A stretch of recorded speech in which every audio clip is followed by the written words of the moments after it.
All right. Well, good afternoon, everybody. This is Andrew with Watching and Waiting. I'm laughing because I apparently had some sound issues. The microphone and so forth that I was used typically to record these videos was not working for me very well just now when I was trying to record this. So I'll have to go back and check my earlier video just to make sure that it wasn't a problem there. But in any case, thank you for checking in. I wanted to kind of go over some of the news developments and everything that we had over the weekend, and so.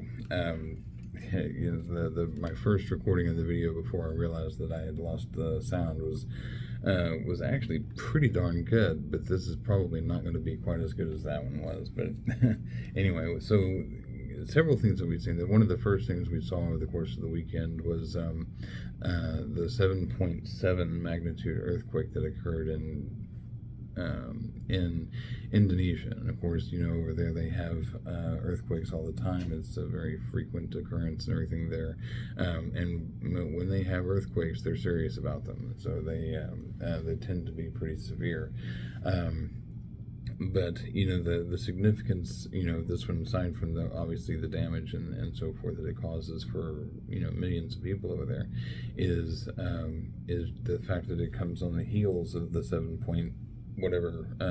4, I think it was, magnitude earthquake in Colombia, which then comes on the heels of the 2 7-point plus earthquakes that hit in Venezuela, which, and then there was an earthquake in Mexico that I think was a 7-point something, and we just see, and we have seen over the course of the last month or so, all of these massive earthquakes hitting across the world.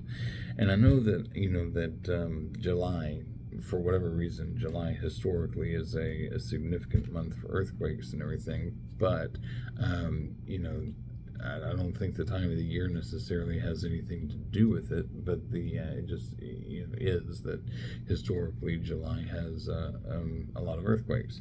But what we see, now we're more than halfway through the month of August, and here, we're still having these massive earthquakes around the world, and it comes in, obviously we all know about in Matthew 24 with Jesus' warning, that there's going to be earthquakes in various places, and these are the beginning of the birth pains and things of that nature. But the thing about the imagery of the birth pains is that they start off at one level and then they gradually increase, and every single time that you have contractions and everything, they get worse and worse and more intense, and and everything else, and it just seems like that's what we are witnessing happen right now, is that these the earthquakes and everything going on in the world just seem to be increasing in frequency and intensity all of a sudden, which is really interesting. There's also a lot of news in the wars and rumor of wars department and so forth. Over the weekend, we saw the ceasefire between Hezbollah and Israel and Lebanon basically fall apart. Hezbollah planted an IED, which ended up killing a number of Israeli soldiers and wounding several others. And in response to that, Israel launched a very broad-based offensive against Hezbollah, going after, and attempting to seize the Ali al-Tahrir ridge, which is a strategic, geographic, position in southern Lebanon.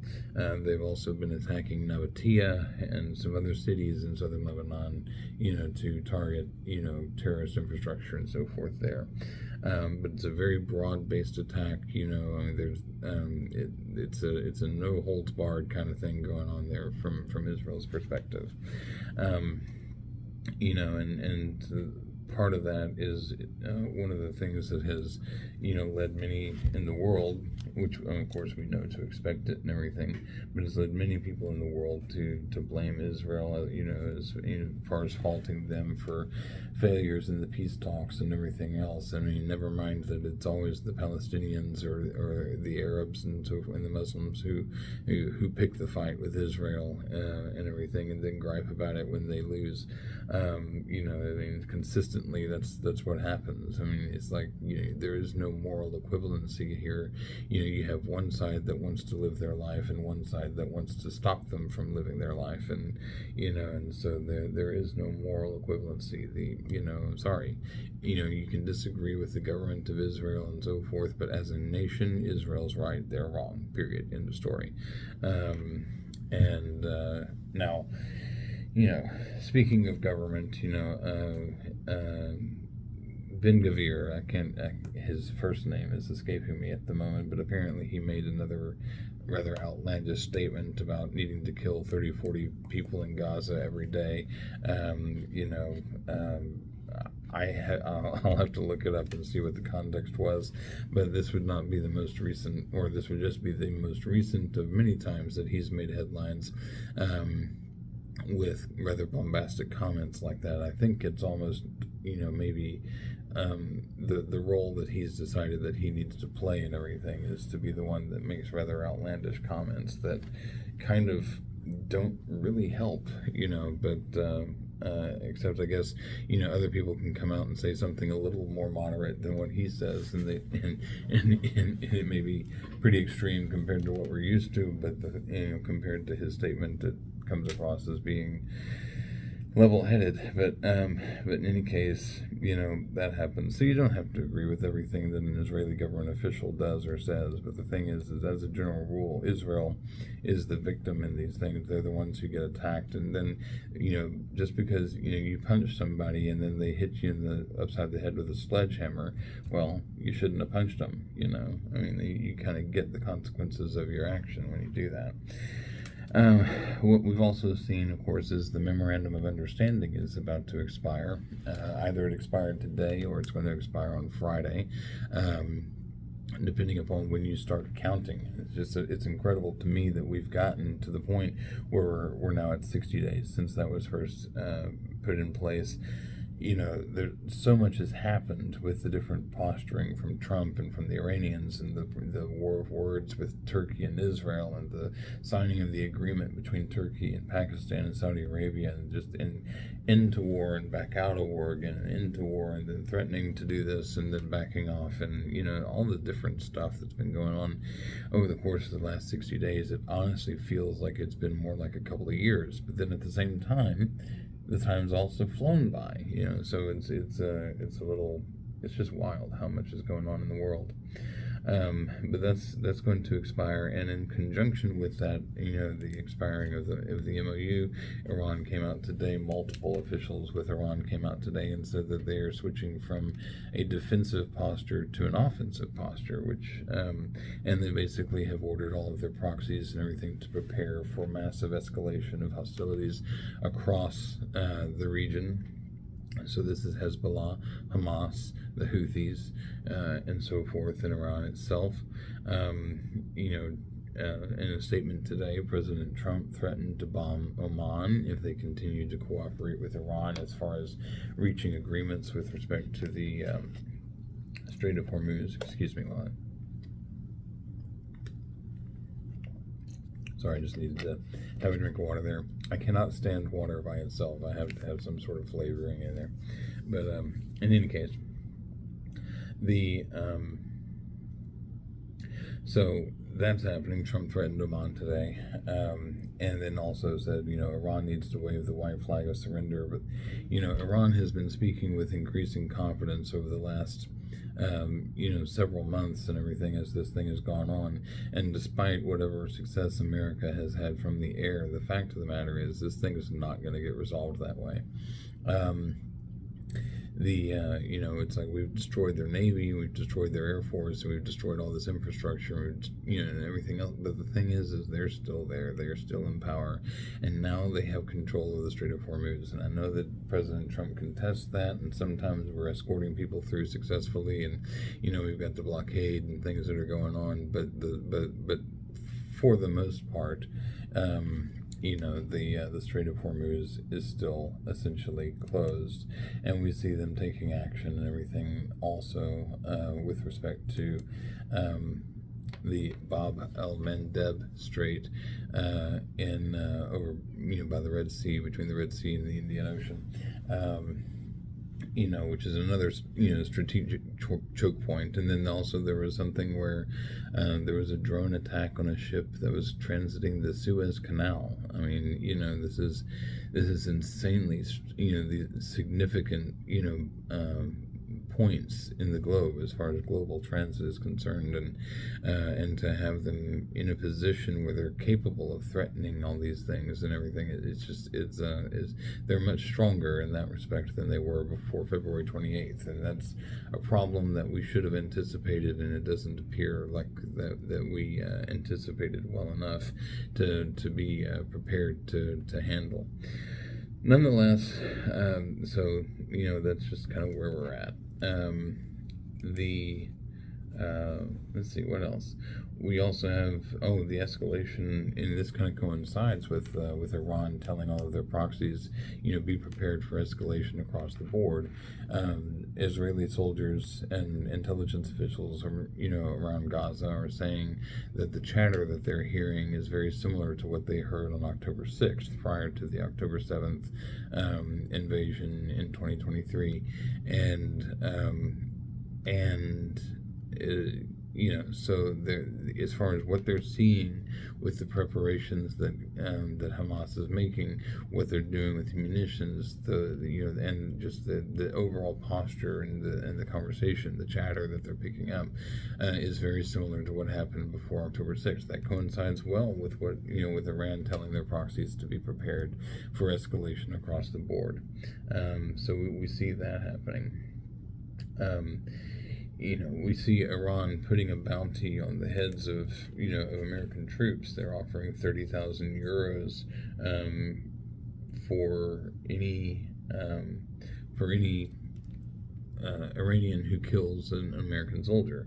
I think they said it's going to be 60,000 euros if it's a female Iranian who kills a soldier. It's just absolutely insane stuff. And while they're making these proclamations and doing all this stuff, Trump, of course, is going around saying that Israel needs to halt their attacks on Gaza and Hezbollah and so forth, because, of course, there's people in his circle who are more than happy to blame Israel for everything, just like, we know is going to happen. Eventually, Israel will stand alone. Trump, I'm sorry. I mean, I voted for him, but he does not get it. And I think it may not necessarily be him. It may be others that are in his circle, J.D. Vance, for example. But he just simply doesn't get the significance of what's going on here, and what would be necessary. And that's fine, because look, we're not prophesied to be able to have peace in the Middle East. We're not prophesied to be able to get rid of the thorn in our side, that Iran and all these terrorist organizations present. What's going to happen is, the prophetic wars of the Bible is what's going to happen, and everything that we see right now is ramping up to that. So it's fine that he doesn't get it, because if he did get it and he took the action that would be necessary to really win this thing, that would kind of go against biblical prophecy. So I guess we just have to ride it out and see where things end up landing, which we already know. We know how it all ends. So, and of course you've got the Board of Peace, whistling past the graveyard and all of these things. I think it's an absolutely inept organization, and frankly, just a kind of a ridiculous concept, and it's not going to work. And what's interesting, though, is that the framework of it, and the structure of the Board of Peace is very eerily similar to what we see that the Antichrist is going to form in the last days, when he, comes on the scene and really takes power and, everything. And so it kind of makes you wonder if maybe some of the people that are involved in this whole Board of Peace thing may not necessarily either end up being the Antichrist or, certainly have something to do with them coming to power. And so that's interesting, kind of something to keep an eye on. Of course, the Antichrist isn't going to come to power until we're already gone, so that's fine. And because of the delay that I had with the issue earlier, I do have to wrap this up pretty quick and get back to work. But and one of the other significant things, I think the last thing that I have on my list right now, is that a group of Israeli men were able to take full prayer books up on the Temple Mount and everything over the weekend to have a prayer session up there that is completely historic, has probably not happened. Excuse me, probably hasn't happened since at least 1967. And there's been a lot of tension around these issues and everything, but back in January, for the first time, we saw them take one sheet of pre-approved prayer language and everything up with them. This time they took full books, just 8 months later. So there's things are moving so much faster, and things are just happening at a rate that's almost dizzying to keep track of. This week is going to be a very interesting week to watch with regard to everything that happens across the Middle East and around the world. But the point of all of these things is that we're everything is all pointing in the same direction, and everything is all coinciding together as a fulfillment of biblical prophecy of the last days.